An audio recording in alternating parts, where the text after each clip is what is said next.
Australian Chocolate Diamonds, it's a third generation family business. So it all started with my grandparents and their love for collecting stones. We originally started as coloured stone merchants back in 1962. My grandfather was actually a pilot and we took advantage of the discount airfares to travel the world in search of the very best coloured stones.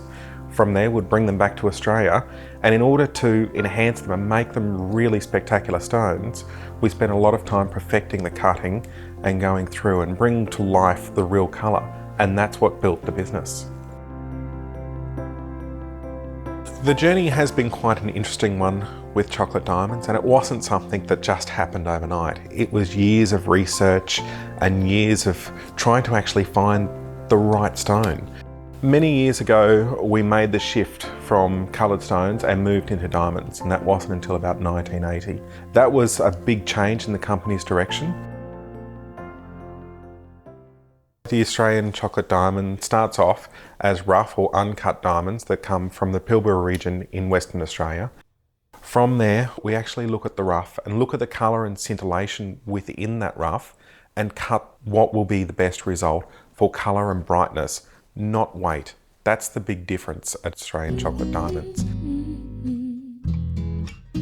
Unfortunately, the Argyle diamonds in the rough form aren't sold in Australia, so it was a matter of searching the world for parcels of rough. One of the largest achievements that we had was actually going to Antwerp and actually getting hold of the rough, and that was the hardest part to get ACD or Australian Chocolate Diamonds off the ground. With the Chocolate Diamonds, it's really letting the stone tell the story and letting the stone almost cut itself to form its creation. It can't be guided by a machine. When we started, we were looking at the half carat and 50 point up size, and because the rough is just so difficult to cut and so time consuming, we couldn't focus on the small stones. Our record with a stone so far with the Australian mine is 186 hours. It certainly is a very different type of rough to cut. And because the rough is just so difficult to cut and so time consuming, we couldn't focus on the small stones and the stones that really bring to life a particular piece of jewellery. But this year, we finally managed to do it, and we can cut down to a 1mm size stone very accurately. That brings back the enjoyment, pushing the boundaries and really focusing on, we've got a problem, how are we going to solve that?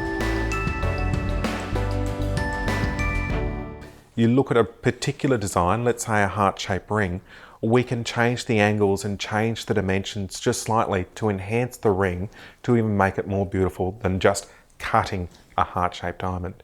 This leads us to cut something that's special for the consumer and design something exactly what we're looking for, and that's why we also work with a lot of our stockists. We've now got over 180 stockists in Australia and also New Zealand.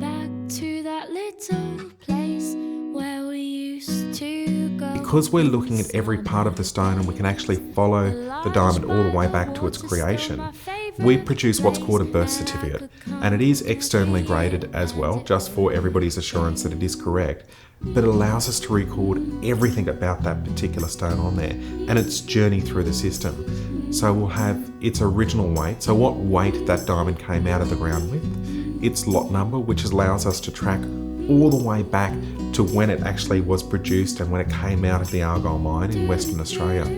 Because that's what really tells a story. I mean, a diamond is meant to be forever. It really is something quite unique, and it's only available through us.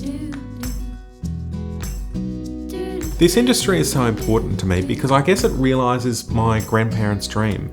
My grandfather, Dennis, he was travelling the world looking for stones, and my grandmother, Patricia, she really focused on how to make a particular stone come alive, and it wasn't for any amount of money or any amount of time. It was just passion to try and get that very best possible light out. And looking back, I think it's really making them proud to actually achieve what they set out for.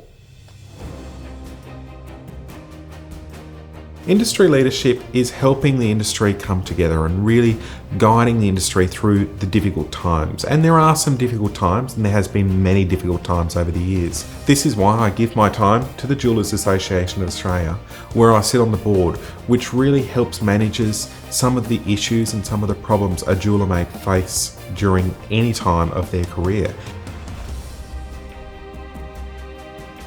Because there's so much international travel, I love actually just getting out and getting back into Australia. It's full driving, getting away, going on the family holidays, where you can actually just switch off, turn work off, and just enjoy the nature and the scenery of the beautiful country that we're in.